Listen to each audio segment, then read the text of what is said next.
I'm currently sailing on Royal Caribbean's newest ship, Star of the Seas, and there's a hurricane pretty close by. Hurricane Erin is going through the Bahamas currently, and it's on its way. Luckily, not going to have much of an impact on land, but I am on a cruise ship in the Caribbean when there's a hurricane nearby. And this sort of an idea scares a lot of people away because they're worried that they're going to be tossed and turned and it's going to be the worst thing ever. But the reality is, cruising during hurricane season when there's a hurricane somewhat nearby is not as bad as you think.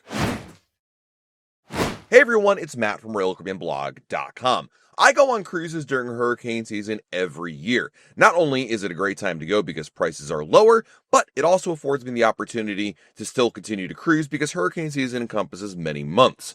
While the season runs for like half the year, begins in June and ends at the end of November, the worst of it is truly between mid-August and probably mid-October. That's the peak of the season when you typically see most of the storms. As it so happened, Hurricane Erin specifically ended up being one of the biggest storms of the year. After a very slow start to the hurricane season, Hurricane Erin formed, and while there were some early concerns about it maybe coming to the U.S., it still turned into a very large storm. In fact, a Category 5 storm, but mostly in the ocean. So if you've got a cruise coming up and there's a hurricane brewing, I wanted to share this video to explain to you why cruising with a hurricane nearby isn't as bad as you might think. First and foremost, when there is a hurricane and you have a cruise coming up, keep in mind a couple of facts. Number one, forecasts for hurricanes are notoriously ineffective. When hurricanes are formed or even tropical disturbances, you'll start seeing the spaghetti models. It's these computer models that try to anticipate where a storm will be and what sort of strength it'll have, winds and all that. The thing is, it's very inaccurate. And when you go beyond about 2 to 3 days, they get wildly inaccurate because computer models just can't account for all the variables of Mother Nature. Many times, hurricanes end up falling apart, going in a completely different direction, or simply don't follow the path that the computers think. In fact, it's quite common where you'll see the path change a lot. If I'm being honest with you, hurricane tracking has become almost a sport at this point, almost like an election cycle, where the news really picks up on it because hurricanes are scary and it gets a lot of people's attention. So early tracks, when the storm is barely off the coast of Africa forming, already gets people's attention. And there's a huge run up to it because where's it going to go? How big is it going to be? All of this is me telling you, don't focus on it that early in the cycle. It's way too early. You've got to wait for a hurricane to be much closer for it to truly be impactful. So number one, don't cancel your plans. That's like the biggest mistake you can make. Yeah, there's a hurricane out there. You should not change your plans. There's a couple of reasons for that. First of all, by the time there's a hurricane and you have a cruise coming up for it, you're too close to the sailing to actually cancel and not get hit with a major penalty. Royal Caribbean will penalize you if you try to cancel your cruise if you get within a couple days of your sailing, certainly. Once you're past final payment, there are different cancellation policies that come into effect with how much money you would lose if you cancel your cruise. And because a hurricane maybe has a life cycle of about a week or two, when you get that close to your sailing, you're going to lose all your money and get nothing back. Just because there's a hurricane does not mean you can cancel your cruise, even if you have travel insurance. Most travel insurance plans do not cover I don't want to go on a cruise anymore because there's a hurricane situation. They do cover situations in which there's a cancellation from the cruise line or your airline. We'll talk about that in a minute. But you deciding, well, I don't want to go anymore because there's a storm out there is not a reason to cancel. So definitely stay with your plans and stay there. Number two is Royal Caribbean will monitor, obviously, the storm. Your ship will not go into the storm. Royal Caribbean will do everything to keep the ship, you, and the crew members far away from it. Now, the reality of storms are, of course, number one, it's hard to predict. So they're going to watch where the storm is going to go and then make a decision based on that. Royal Caribbean actually has its own chief meteorologist that tracks these storms to be able to figure out, okay, where's it going to go and where should we send the ships instead? What's most common is your ship is going to be redeployed somewhere else. It is extremely unlikely your cruise will be canceled because of a hurricane. Cancellations are very rare. It would require the storm to basically come right into your home port the same time your ship is supposed to be there. It rarely ever occurs in that sequence. What's more likely is that you may end up going somewhere else. Instead of that Eastern Caribbean itinerary you're scheduled for, you may go Western. You may reverse your itinerary and reverse the order of the ports. You may end up going to Canada instead of Bermuda. You may end up going to some other place completely. The bottom line is to move the ship out of the way. So Changes of itinerary are very common during hurricane season, and that is something you should absolutely expect. In many cases, you'll end up going somewhere else, and this is just the nature of the beast. When you pick a cruise during hurricane season, really any time of the year, there's always the risk that weather will impact your itinerary. I'm not telling you shouldn't book a cruise during hurricane season, you should just be realistic about those chances. And while we're talking about itinerary changes and whatnot, the reality is if there is a hurricane-related change, it's unlikely you'll get compensation by the cruise line for that kind of a change. I mean, sometimes there are situations in which itineraries have to be shortened or lengthened. That's a different situation altogether, and then usually you'll see that. The cruise line is not beholden to give you anything for it. If you read your cruise contract you agree to when you book the cruise, they certainly are not required to give you any kind of compensation, but sometimes they will do that. But if your itinerary goes from eastern to western, or you drop a port or add a different port, that's usually not going to get you some extra money for it, no matter how much you complain about it.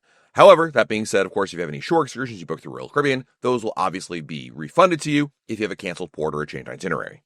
But you might be wondering, well, I'm on board Star of the Seas, Hurricane Erin is nearby, what's it like? Well, there is a little bit of rolling involved. When the winds kick up, it can move the ship around, even a ship as big as Star of the Seas. Star of the Seas is one of the 2 biggest cruise ships in the world, and because of that, even though they're giant ships, they can still be moved around by the wind and the waves. In fact, on our sailing, what I really experienced the most was this rolling effect. It's not nothing crazy, but it's this like whoop and back and forth, making it somewhat difficult to walk at times when there's a really big swell there, but it's not nearly as bad as it may sound. I mean, movement in the ocean can happen in January as much as it can happen during hurricane season. So I never want to scare anybody with the movement, but there is movement that can be had. And this is true of any cruise anywhere, but obviously because of the storm, we're experiencing a little bit more wind. Nothing crazy. I mean, we're talking about wind speeds somewhere in about 20 to 30 knots and swells of about 8 to 10 feet. Now, that may sound scary to somebody who's never cruised before or is new to cruising.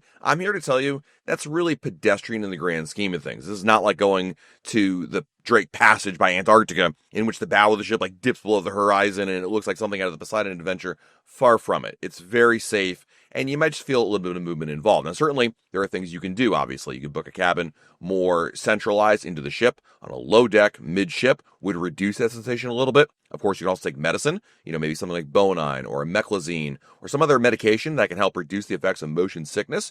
I mean, to be fair, even though we've had a lot of movement here on Star, I haven't even seen the barf bags out. Usually Royal Caribbean deploys them in the stairwells when there's a lot of movement because they don't want people to, obviously get sick and then throw up in the hallways. But for what it's worth, it's not there. Now, that's not always an indication of bad movement. Sometimes I've seen them when there's really nothing at all, and other times, certainly they're well warranted. But the reality is when you're cruising during hurricane season, this can certainly happen.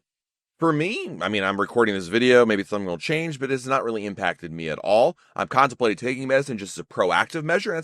There's nothing wrong with taking medicine, even if you're not sure you need it. I'm not sure I'm worried about losing any street cred among cruisers if I take medicine for getting motion sickness, because it can happen to anybody.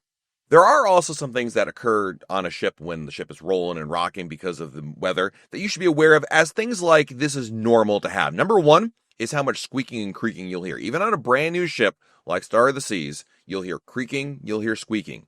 Cruise ships are kind of designed to flex like that. Remember, when they're being built, like cabins as an example, are literally built elsewhere and then slid into the superstructure, right? And there's supposed to be this give in the same way that bridges, when they're constructed, have a give to them. So that way, when the wind and the motion comes in, they don't, break apart, obviously. They have that flexibility with it. Number two, sometimes the motion can feel a little intense for very brief periods when there's a larger swell. Sometimes there's this thing what I call we ran over a whale, where it shudders a little bit and it feels like almost like, again, if you were in a car when you run something over, it's that kind of a feeling. It's normal. Don't worry about it. And no, you didn't hit a whale. It's just a large wave in the way that the waves impact the ship. And of course, how the ship comes into the wave. Is it hitting it dead on, to the side? There's a lot of reasons why it may feel one way or another.